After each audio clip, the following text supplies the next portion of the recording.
afternoon. This is Malin from Hearts and Minds Development Center. Welcome to Being Whole, Being Me, Series 70. It looks like I think a couple of people have joined us on LinkedIn. I can see. Say hello to Andreas as he says hello to everybody. Looks like we're starting all over with the ABCs of what does it mean to be being whole. Being me is what I'm thinking. So without further ado, let's bring Andreas very quickly, the NLP certified, I would say, guru in this part of the world. All right. Hi, Andreas. Hello, I'm still rolling on the floor after watching that video. You have really dig deep into my social media to find all the embarrassing and not so embarrassing pictures. Well, were there embarrassing pictures for you? Were they your younger day No, photos? it was like the pictures from whatever. Some of them were really old, like the first pictures on social media, and some were newer. So I'm really amazed how deep you've gone to find all that stuff. So All credit to Kirtana. coming in. I say all credit, if there's credit, goes to Kirtana. It's lovely. I loved it very much. And it was like pulling up a lot of memory about the different situations. Yay. Nice. So, welcome to Being Whole, Being Me, Andreas, and thank you for saying yes all the way during your vacation from a different part of the country. Yes. That's why you see me a little bit more red, tan, brown, whatever, how you want to say that, because the sun is beautiful. Life is beautiful if you choose to make it beautiful, right? Well, today is one of those days I keep reminding myself, Muller, whatever question you ask, just agree with whatever answer Andreas says, because he is the mind guru. Okay, you agree with me and with everything I say. Okay, I like that presupposition already, that assumption. Good. Yes. Yeah, because so when I must tell you this, right? So when I first joined the training industry, my first wonderful ex-boss, his name is Mr. Gopalan Kannan, right? So the first module is actually about the mind. And I never understood it. So if he's listening, he'll be thinking, what a horrible student I was. So here I am, after doing a couple of NLP programs, I still don't get it. So thank you for saying yes to a program now.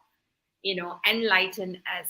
So before we go into the content specific per se, right, using our mind every day, because the topic itself is like kind of funny, right? It's as if we don't know how to use our mind. Exactly. But I thought it'd be good to get to basics. If we get the basics right, we'll get a lot of things right. So tell us a little bit about yourself. So you're not from this part of the world. No, I'm not, as you can see.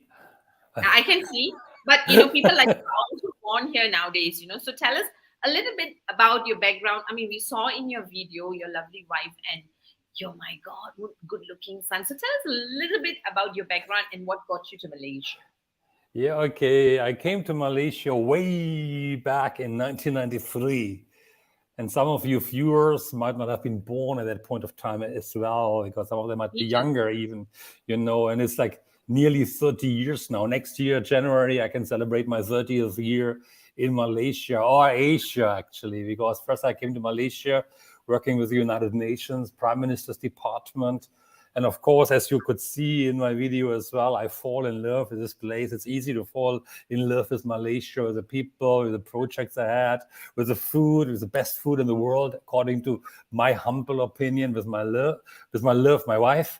We got married, then I moved over to Indonesia, did a different job altogether. Indonesian crisis came, we ran away to Singapore, came back to Malaysia in 2000. And ever since 2000, I'm basically stationed here in Malaysia. Was working in an HR consulting company and was nearly getting hypnotized from people around me. It's hard to change behaviors. I always believed in change. My work was in changing countries initially. And then with the HR consulting company, it was about working with companies, helping them make changes. And I heard this convenient myth, believe it's really hard to change behaviors or to create lasting change, until I actually came across NLP, neuro-linguistic programming. And I learned that this is a tool that helps people make changes very quickly inside that thing, inside here, which is so hard to access sometimes. I fall in love with that, and I became then an NLP trainer. 2005, 2006, opened my company, Asia Mind Dynamics. Pretty much, actually early on, it was called differently initially for just about a week. And we call it Asia Mind Dynamics. And I never looked back. And about studying the mind, my wife and I, we travel around the world to learn about hypnosis, hypnotherapy, timeless therapy techniques, language and behavior profile, NLP coaching. So all together, both of us have most likely accumulated a total of 9,000, 10,000 hours of studying the mind, the body, and how to make changes in behaviors, values, beliefs rapidly and lasting. And we do that ever since. Yay. Over to you, back to you. Yeah. So I've had this funny falling in love and falling. I wouldn't say I fall out of love, but falling in love with NLP, right? Because NLP was introduced to me when I first got into training by again another friend and mentor of mine, Terry Netto. Right? He's like, this is everybody got to do NLP, right? But Yep. I don't think I quite hacked it, right? I didn't quite hack it because that's why I still don't have control over my mind. But I can say that I manage my heart much better now, which is why we are known as Hearts and Minds. So it's going to be really exciting for me to really revisit. I think a space that I think a lot of people value. Mind over matter. Mind is everything. You set your mind, and you can achieve anything that you want. These are things that we actually hear people talking about, and a lot of great stories come about. Taking control of your mind and taking control of your life. So tell us, Andreas. First and foremost, right? I'm confused, and I'd love to be very, very clear. When we say mind, what do we really mean? Let me go back to what you've said earlier, Mala. And there's an interesting part that you say you understand the mind, the heart better. The heart also got neurons, right? As well as the gut got neurons. Neurons are all across our body, maybe even, I wouldn't dare to say more than the brain or the mind overall, but it's really about the body-mind connection and possibly even the gut connection. I have a feeling in my gut, I can feel you through my heart. All these are expressions we are having to express what really goes on within us. And only recently, via my own and LinkedIn live sessions, when I interviewed somebody earlier, he said that NLP initially, somewhere in the 1980s, studied very intensively about the body as well, of how do you use your body to achieve change, and the heart. And somewhere along that line, that actually dropped off and just became the study of the brain, study of the mind, interestingly, sadly enough. So it's not too far away. And I'm always saying, like, even in my training, it's about the connection between body, mind, and soul. And it includes the heart as well, of course. It is really important that you don't just think through here or through your mind, but you have to include your body. You have to include your heart very much, of course. So you have to include your intuition intensively, because if you want to say like this, language, the linguistics part overall in our life as humans came much later than the feelings. Feelings were there first, and pictures and drawn overall. We had to have the intuition as humans to survive when we were still seen as prey, not predators, many thousands of years ago. Do I make sense of what I'm saying here? Well, I think you're making sense in my world, which is why I think I like you, right? Because I think that my challenge has always been, hi Gerald, hi Hello, Louis, hello, hello. hello Yes. everyone. Yeah, I think my love hate relationship with NLP has been because I've met most of the NLP trainers whom I had met were all about the mind being here, right? And I had a gut reaction to it. I had a gut reaction to it simply because I am very emotional and I'm thinking, how can my mind be here? Because I'm like controlled by what I feel, right? And so it didn't sit well. And I've been on a search. That's what I would say, right? But I must say that in the last 2-3 years, because of what I've been searching for, I'm also, even though I was so-called so heart-centric, so fanatically heart-centric, I have realized that, we need to be a whole person, we are a whole system. And you put it very nicely, when you talk about neurons, right? We assumed that the neurons are all only here. And I think NLP, in its name itself, neuro linguistic programming itself, states it very clearly. I think some of us who are highly intellectual got distracted, number one. And number Hmm. two, I have a lot more appreciation for NLP and wanting to learn, and which is why I got in touch with you, is because we know that, when we talk about the body, mind, and even if you look at the therapeutic world, a lot of the sciences and the work today is actually coming from the work of neuro linguistic programming, far before it became popularized the way it is. So I want to Hmm. thank you for acknowledging it, so that now I feel congruent and I know I've chosen the right person for my show. So thank you, Andreas. Let's get on to it. I'm with you. And I'm you with asked you. me earlier about the difference between brain and mind.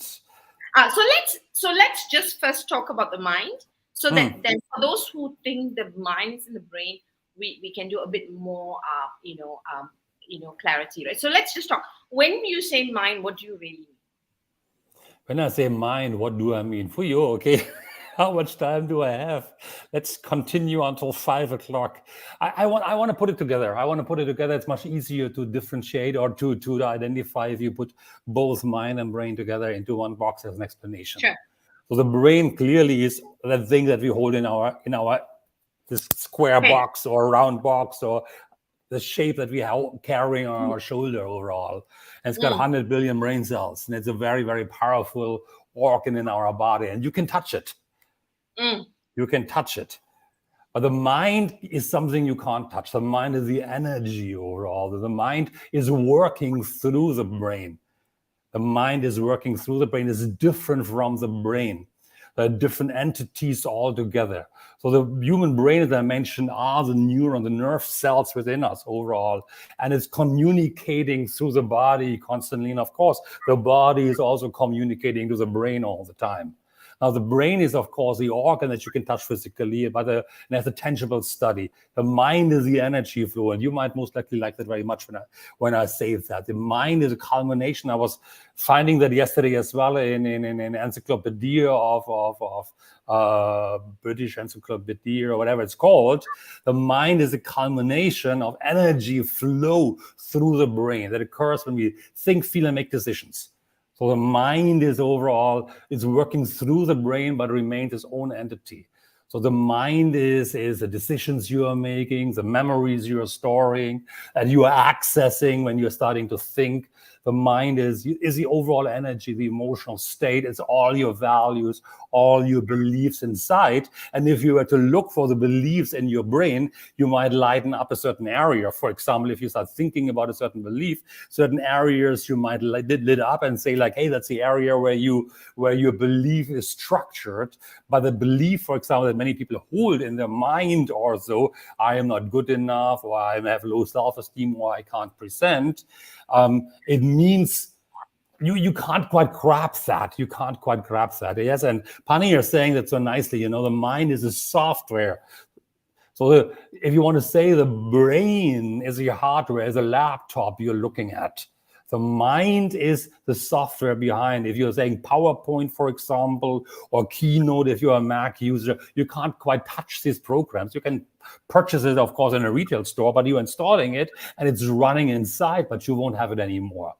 Now, the nice part, of course, is, that your thoughts you are holding, I believe the expression plasticity. I'm always struggling with that. Neuroplasticity, that our brain is constantly changing. How is it changing constantly? It's something only discovered, I think, in the 1990s or even later, beginning of the 2000s overall. Our brain is constantly changing. There was a time when people believe once you reach 12 years old or 15 years old, the brain is set in place. Nothing is ever changing again. You are who you are right now. But now they discover the brain is constantly changing. And how is it changing? By your thoughts, by the feelings you are having, by the memories you are accessing. So you might start to think a thought which is activated in the brain, but then you're accessing that memory within yourself about a certain event in the past. And as you think about that one, your brain starts changing already. And that is the beautiful part, because it actually means that you can control your brain, you can control your mind. Full stop. Okay, I'm laughing because that's the part that doesn't sit with me very well, which means I need to come for your training. So I'm going to park that. It doesn't sit with me. In what sense doesn't it sit well? Well, it doesn't sit with me in the sense that, and I'm trying not to get into that space, which is why I needed to laugh out my anxiety about it. So I think the commonly placed thought is we can control our mind. Even with what Paneer is saying, brain is the physiological aspect, while the mind is the software.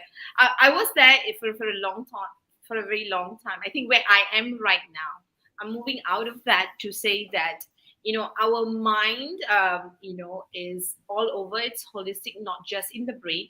I look at the brain as the main processor.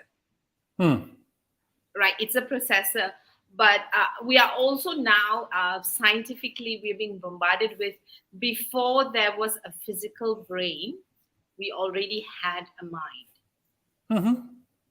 So I think we need to acknowledge. Put the quote up again that you had just now. The quote you showed on the screen, just put it back up again. Brain. So look at the word feelings. Where are feelings coming from? Oh, it depends which aspect of feelings. Okay. But the feelings, when you're accessing a feeling, of course you're accessing your heart, maybe. You have a feeling. I can feel you. How do people do that? I can feel you inside me right now. I can feel it's through my heart. So the feelings might go through the heart as well. Or the heart might be, I don't know if I'm wrong or right what I'm saying. Next, heart might be the control center for your feeling. That does not feel right in my heart. That might be a derailer, but again, that's another question. So I think where I am now, and I'm really, I want to access your wisdom more than trying to put out a different thought, to be fair, right? I think there's a whole load of new stuff that's coming. So why do I have an issue with mind over matter or controlling the mind? Because the first assumption, it's here. We know, that's not true. Number two is that it's really, for me, it's not so much of control. It is about being one, being congruent, having all of you together. The reason it's not about controlling, but it's about becoming aware of what's going on. Exactly. Have you heard? Do you know Joe Dispenza? Yes. Who actually says the mind is in the body? Okay, nice. I agree with him. Yep. Because how do you do this? How do you do this? And I like that so very much of what he's saying. Like, when you're installing a new habit, you're learning it first consciously. So you got a conscious mind. You're doing it prefrontal cortex, whatever stuff, studying, understanding, logically going through it. But after a while, you're passing what you've learned on to something which is called subconscious mind. Why do you pass it on? And the learning goes basically into your body. Why do you pass it on? Because it frees up your conscious mind to start learning again something new, to get the capacity again to learn something new. So you got to pass on all the learning somewhere. And if I were to ask you, Mala, I can not see your hands right now, but if I were to ask you a funny question, would you be able, I don't want you to do this right now. Don't do that, okay? But I want you to remember next time you do it. And you go into a holiday, do you like beaches or do you like the mountain? Beaches or? Mountains. Which one do you like more? Or cities? Mountains, okay. But you know beaches, right? Yes, I do. Okay. If you were to go to a beach, could you write your name with your foot, with your elbow, or even with your nose into the sand? I could if I chose to. If you chose to. I'm not asking you to do that. Exactly. So that means, you can write everything you're doing is also in your body, right? It's a somatic center. It's everything is in there. And you can access all the knowledge through your body. So if you feel bad, it's not just using your mind to get you into a better comprehension, better state overall. What many NLPers maybe also get wrong, you got to control your thoughts to make you feel better. But it's really hard to control the thoughts sometimes. So what do you do instead? Sometimes you move your body to start to replay or to influence through your body movement, your thoughts and your emotional states ultimately.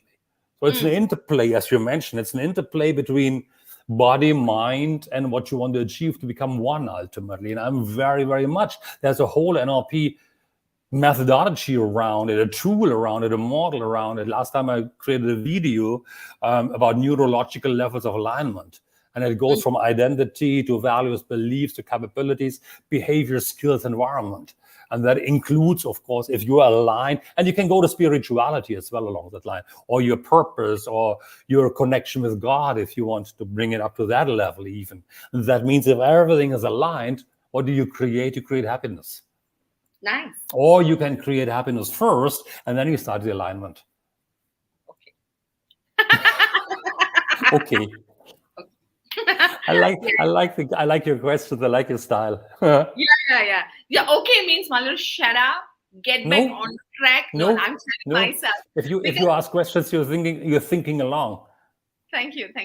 Yeah. So I think for me, it's really about, one is I really appreciate, because I think I have a lot more appreciation for NLP because of teachers like you who are bringing it together, right? And and I think the whole idea of having this conversation is that we all get derailed by our thoughts, we get derailed by our intelligence, we get derailed with our search. And I think a large portion of NLP, the way it is thought, it is sold, it is advertised, it's all about this, and it's more than this from the beginning, right? And especially with mental health challenges going up, we are now going back and anchoring in the basic therapy techniques that started off with NLP, right? So what happened earlier, very much earlier. So I think NLP on its own, it started on good grounds, but we paid attention to some living behind some nuggets of wisdom. Now I think it's bringing it back again, and I'm very grateful that you're one of them, because at least I can have a conversation with you without getting all worked up. Time to meet and have a coffee. yes, we'll do that. So I'm just going to say hi Nirmala, hellos, lovely insight on mine. It seems like it's Valentine's all in red. No, because the heart and the mind is now together, learning and talking about how to use our mind every day. And for once, the heart and the mind is agreeing we need each other, and we need to be together in alignment to be whole. Okay, Nirmala. So I just want to just check in. One question Panir asked, and I'm going to throw it to you because I have no idea of what Panir is saying. So is mind here an acronym? I have no idea about the question. I hoped you would ignore it. Sorry, Panir. Yeah. It's okay. So, Panir, if you have one, you can share with us, and then we can use it in our next program and look smarter about it. So, Panir, you might just interview Panir and talk about the mind as an acronym. Of course, We can. Right. So let's go back to where we started, Andreas. We're talking about the mind, and you've enlightened us to talk a little bit, introduce us a little bit to NLP and how we are a whole system, and how that's what NLP is all about, right? So tell me, when you talk about, showing up as a whole system, as a whole person, the mind-body connection, right? How do people who use their mind every day show up? So I think it would be good to... When you say show up, I was stopping a moment, because how do they show up? It means you see us as very different overall. We still show up as humans, okay? NLPers are not robots. They're always in control of their mind and the emotional state, and it's okay. It's let me rephrase the question, right? Sometimes we meet people and say, this one I never use the mind, or never use the brain, right? You're not thinking actively, you're not conscious, you're not present. It's not that you don't have a brain or you're not smart, but that's basically, indeed, you use your brain a little bit. I mean, if it's my kid, it's like, hello, where's your brain? Bring it back, sort of a thing, right? And so you would have, even us, we have moments of, I call it my moments of stupidity. It's like, what was I thinking? Actually, I wasn't thinking. That was the problem. And that's what I mean by show up, right? Because you see people who You're breaking up. Is it me or is it you? Sorry, are you okay? I'm okay now. I think it was the internet connection was stuttering for a moment. But I got you. Yeah, when I'm talking about how we show up, there are moments we all show up as if we have the presence of our mind, and there are times absence of mind, right? So can you help us differentiate that? I think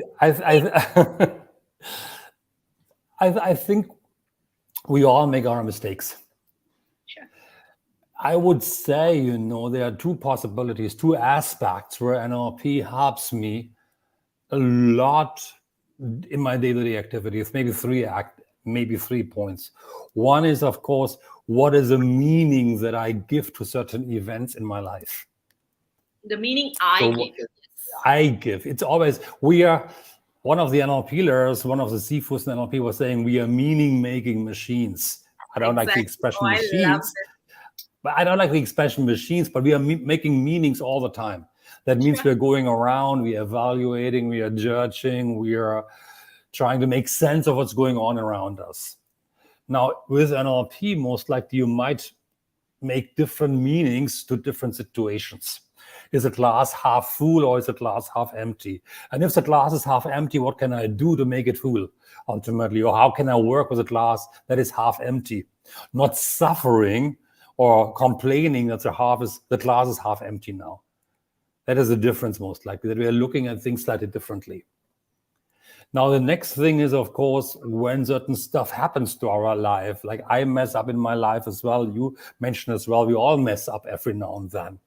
That most likely it's easier, at least for me, it's easier to step up. It's still hard, but it's easier to step up and say, hey, I'm wrong. I did a mistake here. Let's see what we can do about that. Like for example, you mentioned my son before. A good example I have is my son was one time he absolutely, totally, a long time back, I don't even know the situation anymore that happened, but he totally, absolutely pissed me off. And if I would have let the emotion go, I would have just drag on, like normal parents, and I do that purposely here right now, would do, maybe not forgiving or whatever it is. But luckily, and we went to the movie, so there was a time of contemplation along the movie. I was enjoying the movie, but still thinking about that event where my son was pissing me off or making me angry. And I realized, actually, my son was correct in what he was doing or saying to me. So I was able to then go to him and say, like, hey, you are absolutely correct. I want to thank you for putting me on the spot and making me aware of something that I did wrong. And he was getting a shock when I was doing it, of course, But it is a constant learning that we are looking at situations, we are constantly learning, we are more aware of situations around. That is another thing. The third one might be that we are more, the awareness is there. So I do know, for example, traffic in KL is chaotic, is drastic, is whatever, but we always stick to the same traffic. You are in the same traffic jam. Everybody is, you mentioned it earlier, do people actually think? Yeah, we think all the time. But what do we think? We are doing the same thing over and over and over and over again every single day. Some people say 60% of the day, 70%, 80%, 90% of the day is what we are repeating. What you've done yesterday was good enough to keep you alive. So you're repeating it over and over and over again. The highest function of the mind or the brain, however you want to say it now, is really to protect your body, protect you from getting killed. So what you've done yesterday was good enough, so let's do it again. But there are some habits which were good yesterday, but no longer good tomorrow or today. So we need to change it, but we don't know how to change it. And then we are getting stuck in traffic. Easy example is we are always getting stuck in the traffic, today, tomorrow, the day after tomorrow, yesterday, the day before yesterday, last week, and so on and so on and so on. And we have great topics about, we can talk about the traffic and complain about the traffic, but do you realize as a person, you're always stuck in the same traffic, just like everybody else around you? You are not changing. Maybe companies don't change. You're not changing your flexibility. Leave earlier, leave a little bit later. So you avoid traffic jam and you are more relaxed when you reach your work. Yeah, it might require that you talk to your boss, who cares right now, or that you do certain changes in your life. But that is just an example of how we do the same thing over and over and over again that actually can hurt us, hurt our mind, hurt our body, hurt our heart, hurt everything. Because we're getting stressed out in traffic. It's not healthy. It's a waste of time. It's bad for the world. It's bad for us. It's bad for everyone around us. Make the changes. And that's what comes in when NLP comes in. You become aware of what is better for you as a person. You're living more intentional, you're living more consciously, realizing, hey, if I'm doing this over time, it's disadvantaging to me. What can I do instead? How can I make the changes? What do I need to do? And then you start up here. How can I think differently? How can I act, behavior differently? How can I move, speak differently? That's where NLP comes in. So that is basically the main part of how do you use your mind every single day to become more aware, live more consciously, reflect on your day-to-day activities of what went well, what did not go so well, and why did what go well could be done again and again, at least until it's no longer good in the future, maybe. Do I make sense? You always make sense. And this is just that too much of sense that I need to summarize it in a couple of words. So what I'm getting from you is, NLP helps us to tap into our awareness as to, the habits and, our actually more of our subconscious habits, right? Exactly. And yeah, more than conscious habits, I think what you're telling us is that, when we don't use our mind well enough, we become creatures of habit, and we have habits that's disempowering, right? That doesn't make us resourceful, like being caught in the jam and complaining about it over and over again. But if you bring that to your awareness, you reflect upon it, and then you give yourself a choice, right? Now, this is where you acquire new way of living, whether it's thinking, feeling, or acting. And when you acquire this, whatever new skills are, right? And then you could be in the jam, but now you are choosing to be in the jam, and you can have a more resourceful life. And that's simply what you've, actually said, how NLP can actually help us to take control of our life. And what I really actually absolutely love was the first point about we are meaning-making machines. I like that. Actually, I like machines because I think what we tend to, I think, sometimes I think we think we're too great. We're like one class upper than machines, right? And this is only for me. So the rest of you don't have to agree with me. So what I find useful is that, if I know that actually I am connecting to a meaning that I want, right? So I'm making meaning for me. And once I understand that, because the meaning that I make is the one that is really going to, surface my values and my beliefs. If I understand that, I can unstuck myself, because that's not the truth. That's exactly. But that's not the truth. Which brings me to the next question. Now, before that, I like the half empty, half full cup. So I grew up thinking it must be, look at it as half full and not half empty. And I'm just thinking whether it's half empty or half full, it is Remove half. the cup. Right. So, and I'm questioning the fact, what's wrong with half? Yeah. Right. As I say that, because you actually brought up, right and wrong. Right. From whether it's mind or NLP's perspective, actually, what makes something right or wrong for us? It's an evaluation. Yeah, we are judging. Yeah, the right and wrong is actually the wrong words. Let me get back to what Nimala said in the comments earlier. 60% of the time we are doing the same as yesterday. It can be 60, 70, 80, 90%. I don't care how much it is. And it's not just doing the same thing, but even feeling the same thing or thinking the same thing, having the same conversation. So it's even more than just the doing part overall. To get back to you, what you asked me right now, it's really about right or wrong. How do we decide what's right and what is wrong? It's based on our own inner values. Our values guide our actions. Our values drive us to make evaluations about an action, our own action, other people's actions. If something, and our values determine what we see as right or wrong. If I like something and it's in alignment with my values, I like it and it's wrong. It's right. Sorry. If I like something, it's right. If I don't like something, it's wrong. And it's in alignment with my values overall. But it's a meaning I make of it. It might be what I determine is to be wrong, could be very right for somebody else, based on their upbringing, based on their culture, based on their context, the context they're in. Nice. Who am I to evaluate anybody? But we're always doing this, but it's about the awareness. We are constantly judging, we're constantly evaluating, we're constantly doing this. We can't avoid it. We can't switch off that thing in us overall that constantly makes these evaluations. But it's about becoming aware about it again and realizing, hey, if I'm evaluating this person, this situation, what does it say about me ultimately? Yeah, because again, right, you've rightly put it. It's about us. We're trying to make meaning out of every interaction because it has a reaction within us that we feel physically if we don't feel it mentally, and we are processing it mentally, right? And we're trying to come together with that because we need to coexist and we do co-regulate, right? So whether we like it or not, we're not an island. So what you say affects me because what you say has meaning in my world.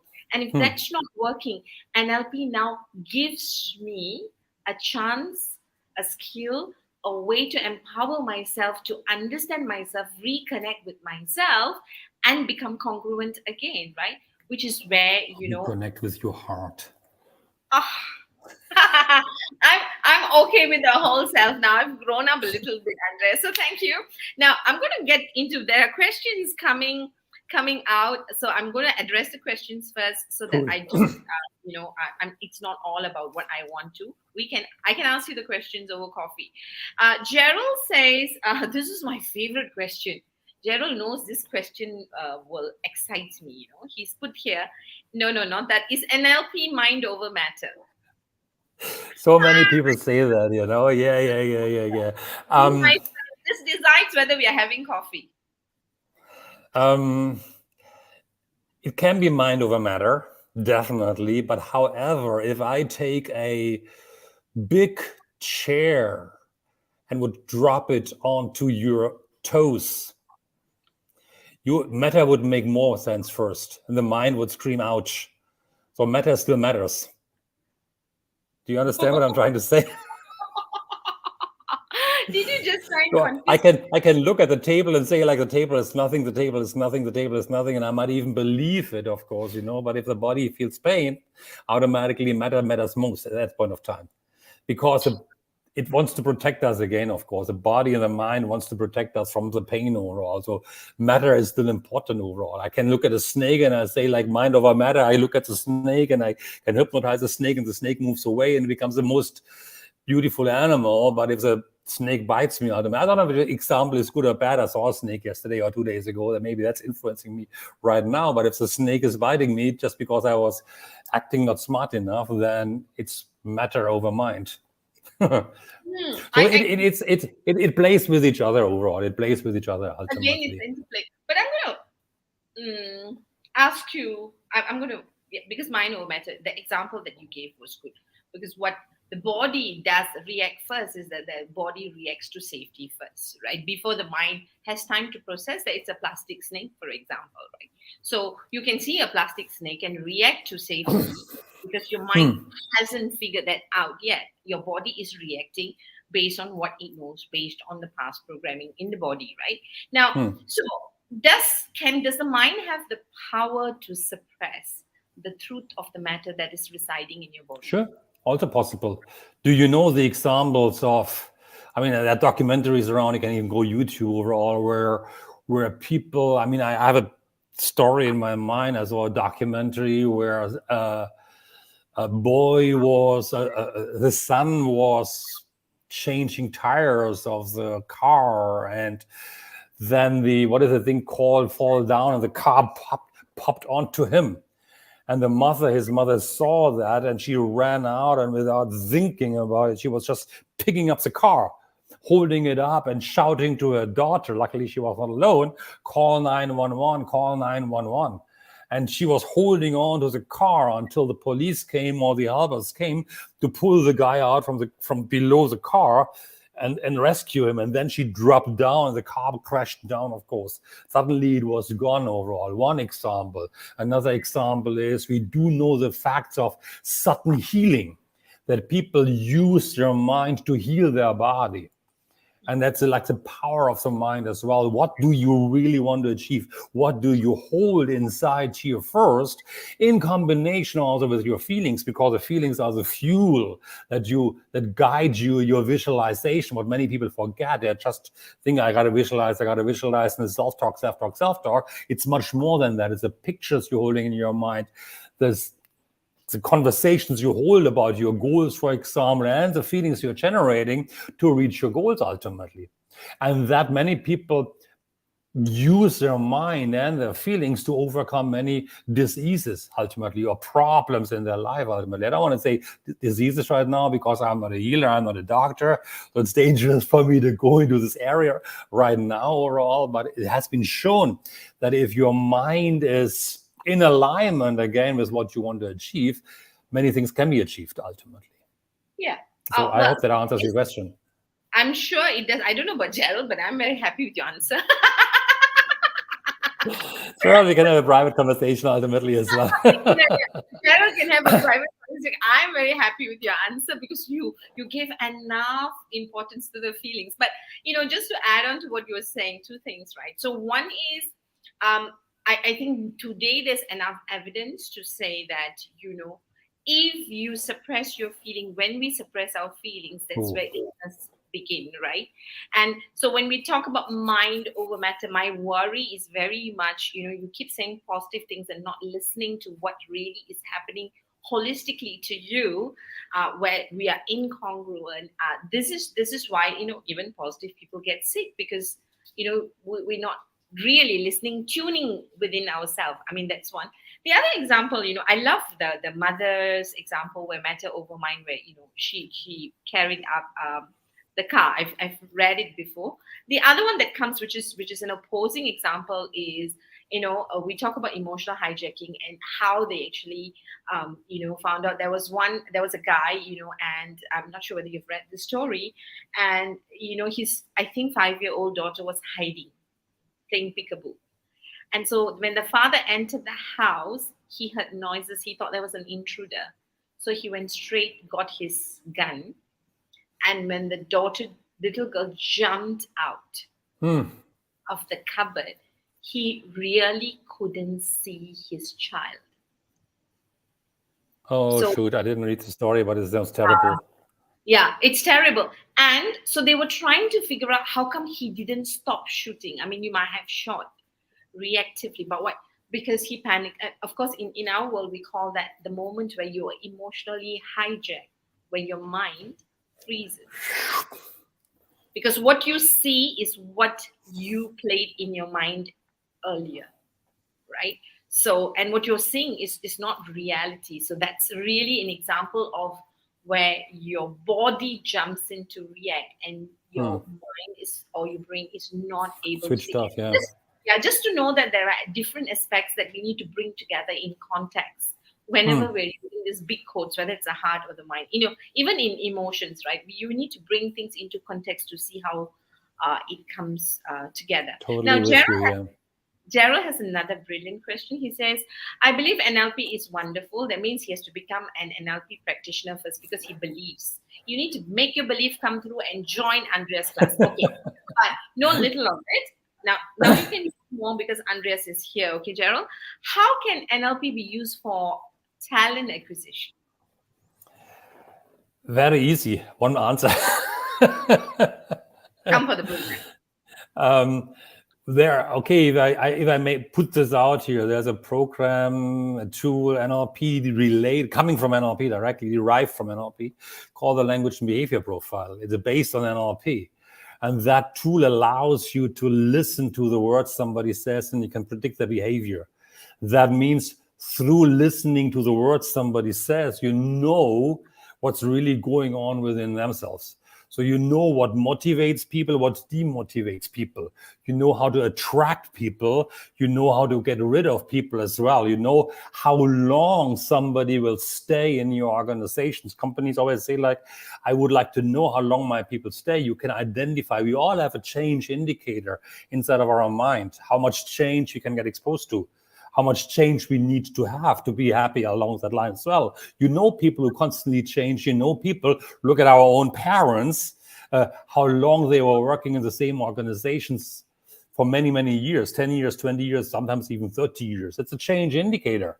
So how much change can you get exposed to, or like to initiate? Can you tolerate as a person? So the lab profile would also tell you how long somebody stays with you in your organization. It helps you to understand how do you get the highest performance from a team or from an individual as well. Enough of promotion. So what I want to say is NLP really, I love the lab profile. It's really, really powerful, okay? And sorry about this one right now. But NLP is really, really, really useful in order to help you acquire, like, I don't like the word acquire, like purchasing the right talent, maintain the talent, motivate the talent, and well, get rid of them is the wrong word overall, but reassign them to different job functions once they are no longer suitable for certain job functions. That sounds very machine-like, but yeah, I don't like that. Yeah, but I think what you're basically saying is that NLP gives us enough tools to understand how a particular person behaves, right? And to understand the world they are operating from, so that you can then bridge your needs in talent acquisition, all right, or your talent needs or talent retention. You now know it. We're just not dealing with what people are saying, but we have our own wisdom and our own tools now to know what's the world that they're operating from and how it actually fits into our objective, is what you seem to be saying for me, right? Because there are enough tools to understand another person's world, and every person's world is totally different, right? Because we are meaning making machines. And that brings to what Gerald says. Okay, he's making me tickle. I think this is for me. Thank you, Andreas, for the answer. I personally believe if our mind is strong and stable, it then translates into our heart, feelings, and action. It's your personal belief. And yes, now Andreas is smiling. Okay, it's not about being positive. Yes. Hey, why you took it away? I didn't do it. No. It's not but about being strong in the mind to try and overcome challenges to the best of our ability. Just my 2 cents worth. Okay, I'm richer by 2 cents. Thank you, Gerald. I think we take whatever works for us. So I am here to draw different things. So Gerald, thank you. I hope Andreas has actually done really got the marketing right for his program. All right, and so which is why with his answers you need to join his NLP prep. I'm hoping to join his master prep if I qualify. But Nirmala says, wow, you got me really interested. Nirmala, can you be more specific? Is it Andreas or me or both? Give credit. Now we are two very attractive people, so of course we got to be interesting to people. I like that. Thank you. Now, Simple says, right or wrong is just relative based on a set of values and benchmark. Was Robin Hood a good guy or a bad guy? I can tell you, Robin Hood is good. No, good people don't do all the good things all the time, right? And again, context. So yes, Sinfong, we are agreeing with you. Shanmugapriya, whoa, this is another NLP person, I'm sure, based on her language. I think Respect she's of the my student model, even. map of another person's world. It's one of the NLP presupposition that resonates well. Yeah. Yeah, my favorite NLP presupposition is always leave people in a better state. Always That's what? leave people in a better state. That's my Absolutely. that's Yep, my yep, yep, favorite. yep, yep, yep, yep. Yeah. Okay. Wow. Dina comes in and says, you've got so many fans, right? Dina says matter of perspective. I like the word matter in this sense right now because we just talked about mind over matter and she's putting it in there. It's like the nice little word play along that line. It's a lovely put, Dina. Nice, nice. So Nirmala, you better tell me whether you're interested in me or Andreas. Okay, I need to hear that. Okay, moving on. I told you 1 hour will pass really fast. We've got about 5 minutes now. Tell us a little bit about, so because you spoke a lot about awareness, all right, and how NLP actually helps us to tap into our awareness, right? So if you think about NLP, I don't know whether I'll see it as a skill, because I do, for me, NLP is a skill that can actually bring about awareness, right? So, what is the awareness, skill, and knowledge do you think that we need to be able to access our mind better every day? To me, NLP is a way of life, dear Mala. Oh, It's about how do you run your life at a much more fulfilling and happy manner. I don't know. How do you run your life at a much happier, healthier, in a much happier and healthier way? How do you create awareness? It's about going. So many people just live their life day in, day out. As I mentioned earlier, we are not aware, and then sometimes we are. Well, yesterday I posted something on LinkedIn saying like, how many times did we, for example, drive our car, ended up in the wrong place, or forgot to exit, or whatever, because we were somewhere else in our mind, in our thoughts. How many times did we have a conversation, and somebody looks at us and say like, how could you say that? And we think like, what did I say? What did I say? What did I say? We actually instantly forget what we say. So it's more about having the intention. It's more about knowing what you want in your life. It's about, and it's not just what you want in your life. Even if I go for coffee or for food, is the food to nourish my hunger and get rid of the crawling stomach, or is the food just to relax and have a good time? Spend with friends maybe, or with my family. So it's about living more purposely. That's nice. one thing overall, on a moment by moment basis. If I meet a client, what is the purpose of meeting the client? Is it to get to know them? Is it to get to understand their issues?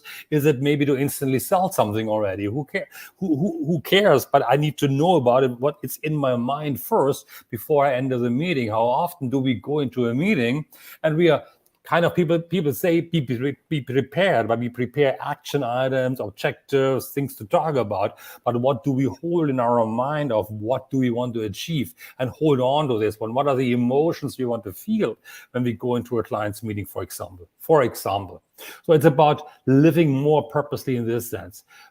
In the evening time, also think through basically what went well through your day. Play it out in your mind again. What went well, and maybe ask yourself the question, what made it happen that you feel so good about that event? Was it you? Was it the other person? What was the context about? How can you kind of duplicate it, or what can you learn from even a situation that was good? If a situation went not so good, because things happen to us, okay, certain situation we don't like, but normally we are just repressing it. Let's get over it, forget about it, whatever. Yeah, but isn't it always an opportunity to learn something as well? To sit back and say like, hey, this went wrong in my life, or this went wrong today. What could I learn from this one right now, that I won't repeat that again and again and again? Because we are making mistakes, and the moment we are learning something, the same mistake might not show up in our life again. But it's about every day learning something, every day 1% better. Right now, I'm creating new videos. So I'm putting them out, people give me comments, and I'm learning from it. And if I look at my own videos and I think about what can I do here next time to make it 1% better, 5% better, 10% better, and I'm tracking my progress, how can I make it happen? How can I make it happen? I'm having a swimming pool here right now. So the swimming pool I totally enjoy. So I can go into the pool, and I'm going to write about this next week, okay? And I can do my swim around, swim around, swim around. I can do this without thinking much. But right now I was thinking about, I want to live more healthy. I'm doing it for many years already, but swimming hasn't been done for many years. The pool is about 50 meters long. So I was counting how many strokes do I have. That's why I know it's about 50 meters, 53 strokes overall. So I'm doing every day 10 rounds to and fro, basically about 550 meters every day. After I do this a couple of times, if I were to stay longer here, this 10 rounds becomes very easy. It becomes a new program running in my mind. So that would be a routine. But in order to get better, I could think about, okay, what would happen if I do 11 steps or 12 steps or 13 rounds? So I'm improving every round a little bit more, every day a little bit more. If I do 11, the 10 becomes my routine, becomes easy. If I stay at 10, it's always stressful because I never improve. If I stay at 12, the 10 becomes even easier. So if I if I increase my strokes to 12 rounds, if I increase the distance to 12 rounds, the 10 becomes even easier. And the 11 gets also easier. If I'm going to continue, I'm getting better and better and better. And what was difficult before becomes easy. So it's really about the constant learning, the constantly setting my own intention. What do I do when I go doing about something? And how do I want to achieve it? And if I choose to, you mentioned the word choose before, if I choose to, what can I do to get better at it? I can also choose to say, like, I stay at 10 rounds, and that's fine by me, absolutely okay as well. Yeah, what I'm hearing is you've basically demonstrated living skills. It's NLP. Yeah. So yeah, living skills, right? Because and you put it rightly that it's a way of life. So basically, what you're saying is that if you want to live your best life forward, right? What and if you need a tool to understand how you're operating, how the world operates, and find your place to live your best life, then NLP is a great living skill for us to really empower ourselves to make the best use of the life that's given to us, is what I'm hearing. Now, what's the youngest NLP student whom you've had? Well, the youngest one we had is 17 years old, but he was very matured. And that's the important part. It's not about the age, but it's about, can they put themselves out there and are they willing to make things happen? So Nice. in our training, we are not accepting everyone who wants to sign up just because they pay us a fee, whatever it is. That's not about it. For us, it's really about, what do the people really want, and Oh are my they God. able, or are they willing to make it happen ultimately? That's what it is about. So there can be somebody who is 18 who can come in already, and it can be somebody who is 25 and who's not ready according to our own map of the world, our own estimation, our own evaluation. Nice, nice. You're the first provider who does this that I've heard. Like, it's like you're not ready, which is fantastic. So thank you, Andreas. Nirmala has said something nice to you, but she said something nice to me before she said something nice to you, which is why I'm going to say that. The change is definitely a very useful tool, would have made a lot of difference in my previous interaction with many people. Haha, by the way, Malar, you got me hooked long ago. Yes.